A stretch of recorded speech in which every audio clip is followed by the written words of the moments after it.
da intimidade com Deus. Ela achou que eu estava tentando dizer assim, um jeito de falar, até que eu citei um pastor que eu sigo, e as pregações dele, algumas, eu digo assim, eu espero muito da irmã Nilma falando, eu disse dela, mas acho estranho, eu acho engraçado ele falar, não é o engraçado ele falar, é a intimidade que ele tem, que às vezes ela me cita. Todo dia que eu chego para ela, eu digo, irmã Nilma, deixa eu bem sério para ela, está feliz hoje? E ela me diz, sim, graças a Deus, hoje é maravilhoso, agora eu estou mais feliz ainda que eu vi os irmãos. Isso aí muitas vezes é a coisa. E ela sempre fala, né? Passei por uma dificuldade, eu chego lá, ô papai, por que eu estou passando por isso? Ô papai, por quê? Ô senhor, por quê? Eu fico ali, eu vou me ajoelhar, eu te começo ali, parece uma... Eu tento mudar isso aí, parece uma oração, como é que eu vou dizer, engessada. Senhor, eu peço perdão do que eu tenho feito, do que eu tenho pensado.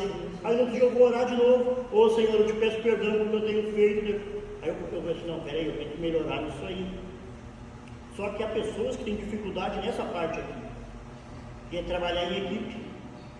E eu sempre cito, não é de agora, mas há uns bons anos, muitas vezes o que eu aprendo no meu trabalho, eu trago para a igreja. E 95% do que eu aprendo na igreja, ou 100% do que eu aprendo na igreja, eu levo para o meu trabalho. Principalmente quando se fala. Essa lição, então, para mim, eu digo para vocês, para mim está sendo, ficou feliz agora com mentira. Para mim está sendo de excelência profunda. Por quê? Porque às vezes as pessoas dizem, eu digo, pelo tempo que eu tenho já de trabalho, cada um que vai entrar para trabalhar conosco lá, o gerente coloca, tu vai trabalhar com o Eduardo, que eu vou te ensinar. Tu vai trabalhar. E às vezes alguém fala, né? Chega lá brincando, né? Eu queria falar com o gerente. Aí o pessoal, o gerente, eu falando, não, eu quero falar com ele. E os pessoal riem, né? Porque eu digo, mas para mim chegar a ser gerente, eu vou ter que aprender muito. E um dia ele falou para mim assim, sabe o que falta para ser gerente? É tu ir lá fazer um curso e ser aprovado. Eu comecei a pensar naquilo, né? Eu digo assim, o que falta para nós sermos aprovados? Meu Deus. Muitas vezes, não é na gente ser o melhor só nós, mas é que um dia eu comentei aqui, o falecido pastor Sebastião, uma vez eu falei assim, que para mim ser um bom na determinada função, eu teria que ter sido ótimo na função anterior. É por eu sempre dei um exemplo assim, para mim sair de porteiro de repente e ser um bom em alguma coisa, eu vou ter que ser um excelente porteiro. Para mim deixar, vamos dizer, sendo um bom obreiro e deixar um bom obreiro no meu lugar, eu vou ter que ser um ótimo obreiro para deixar um obreiro semelhante para mim ser um bom em outra função. Só que a dificuldade para isso. E aqui a gente vê que idiota que tinha essa dificuldade. Não somente de aceitar que alguém viesse trabalhar junto, mas também aceitar a hierarquia.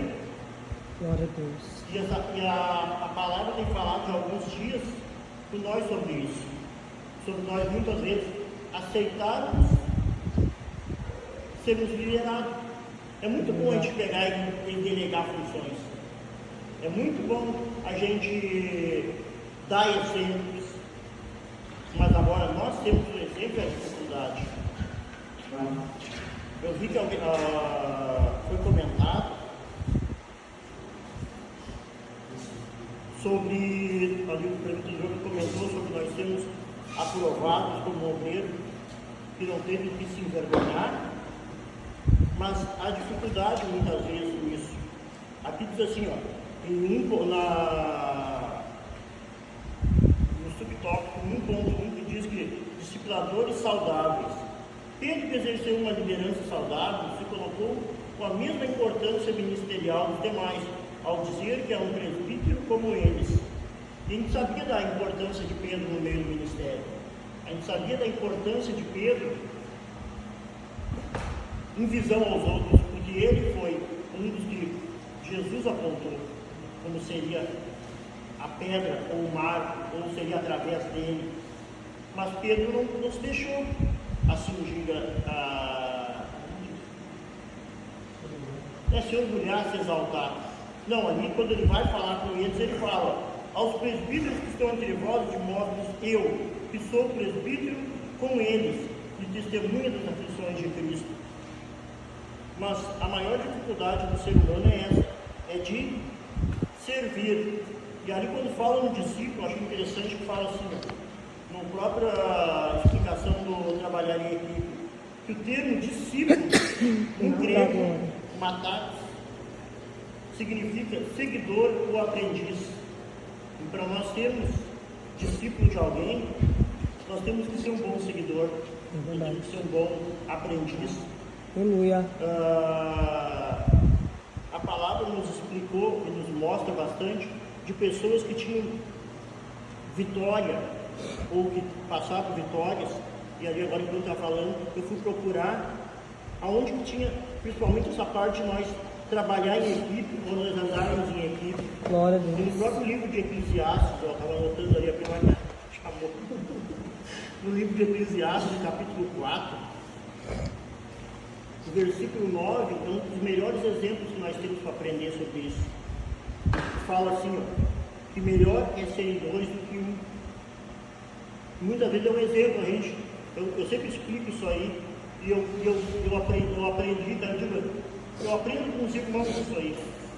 Eu sempre gostei, eu digo assim, eu sempre gostei de competição, sempre gostei de vamos dizer, explorar limite. E eu gostava de treinar sozinho, correr sozinho. E eu fazia, eu tive essas últimas corridas do ano retrasado. Eu estava fazendo a base de 5 minutos eu fazia 1 quilômetro, eu me achava bem, estava, né? Aí um dia eu resolvi a compartilhar com alguns irmãos da igreja que eu estava fazendo isso. E alguém me comentou, não, tem o irmão Silvano, que era corredor, tinha um presbítero voluntários, que era corredor, e eu fui conversar com eles e fui correr junto com eles. E aí eu aprendi que eu não era nada. Principalmente querendo correr sozinho. Principalmente correndo sozinho. Porque eu fazia 5, 6 minutos, eu fazia 1 quilômetro correndo. Eu digo, mas eu corro muito, né? Aí um dia eu fui correr com o irmão Silvano. O irmão Silvano, vamos, irmão Eduardo, eu fiz os primeiros quilômetros e diminuiu a marcha. Eu já tinha feito aquilo que eu achava que eu era bom. O irmão Silvano, não, continua comigo, vamos devagar, mas vamos comigo, vamos melhorar isso aí. E eu digo para os irmãos, na corrida que nós participamos, eu não consegui acompanhar o irmão Silvano. Mas eu fui bem melhor do que eu tinha achado.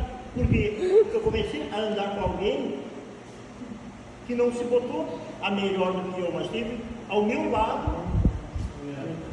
E eu ainda comentei um dia com o pastor Flávio aqui. Para mim, aqueles treinamentos com os irmãos me ensinou um pouco mais. Que muitas vezes para a gente chegar a determinado lugar, é preciso de alguém ao nosso lado. O corredor precisa de alguém que o treine ou que me ensine. Se eu fosse, eu preciso de um tenista. Não, o tenista joga sozinho. Não, ele não joga sozinho. Ele precisa de alguém que nem seja para alcançar a bolinha para ele. Assim é cada um de nós dentro da casa do Senhor. E a gente tem que aprender isso aí. Quando diz disciplinadores produtivos, é muitas vezes para nós sermos disciplinadores, nós temos que um dia ter sido discípulo de alguém. Nós temos que ter sentado para ouvir. E não tem coisa mais maravilhosa do que nós sentar para ouvir. Eu queria funcionário disso. Um dia eu fui falar, o Gabriel senta naquele notebook e fica assim. O missionário meu assim, já notou que tu faz a mesma coisa? Eu digo, eu sou sincero, eu viajo nas pregações dos irmãos. Eu tenho que prestar atenção no que está falando, daí eu começo a imaginar, eu olho para as lâmpadas, eu começo a imaginar o que está falando, o que está acontecendo, daqui a pouco alguém fala, onde? O irmão Jorge falando de Zaqueu. E ele falou, eu não me lembro se a figueira tinha espinho ou não era espinho, imaginando um anãozinho subindo um árvore de espinho, e o cara dizia, aí eu olho para o lado da irmã Tereza, me olhando assim, bem sério, assim, quê? Mas a gente tem que aprender a parar e ouvir para ter bons exemplos, a gente aprender a ter bons exemplos e sermos produtivos. Mas não diz assim, ó, o verdadeiro discípulo de Cristo precisa estar seguro de si e principalmente em Deus, disposto a fazer discípulos melhores, sem que isso possa criar sentimentos egoístas. E é o que mais nós temos aprendido nesses últimos anos. É de nós fazermos novos discípulos Glória a Deus. e não temos medo de quem vai estar ao nosso lado. Eu recordo que quando o pastor Flávio separou os departamentos, eu não vou dizer que eu fui um rebelde. Não, eu digo assim, mas eu cheguei para ele e falei assim, nós sempre tivemos, o pastor fazia tudo e quem quisesse que fosse atrás. Ele disse, pois é, mas o pastor Sebastião ensinou vocês a fazerem, todo mundo fazer. Eu vim agora para tirar o melhor de cada um que vocês aprenderam. Ele não se preocupou em dizer assim, não, agora vocês vão fazer, mas eu quero que vocês façam, mas quem... Não, ele deu liberdade, como agora o pastor Paulo Sérgio Missionário Cariana, dando continuidade e está colhendo o melhor de cada um. Glória a Deus. O que antes o pastor Sebastião não falava, começou a falar. O que com o pastor Flávio não orava ou não pregava, hoje prega. O que não dirigia, porque nós estamos tirando o melhor de cada um. E sem medo de olhar para o lado e dizer assim, este é melhor. Eu recordo que o pastor que deu essa lição, ele falou uma coisa interessante que eu achei assim, que ficou assim, se faltasse, ele pergunta, se faltasse o professor da classe dos varões, e aí tivesse só uma irmã lá que também era uma das disciplinadoras, e o líder, ou superintendente da EBD, chegasse lá e disse, olha, irmã, eu preciso que tu vá lá e aula com os varões. E a irmã vai dizer assim, mas como que eu vou dar aula com os varões? Se tem um pastor e outro presbítero, ele sabe mais do que eu. Aí ele fez a pergunta assim, tá, mas o que tu está ensinando para as irmãs, ou para os jovens, adolescentes, é diferente do que os irmãos têm que aprender? Se tu está te falando uma coisa que eu achei interessante, eu até rabisquei bastante, quando se fala e não tem vergonha. O que tu está ensinando para os outros, tu vai ensinar a ver que teu pastor vai ter vergonha? Então, é porque tu está ensinando alguma coisa de errado. Meu Deus.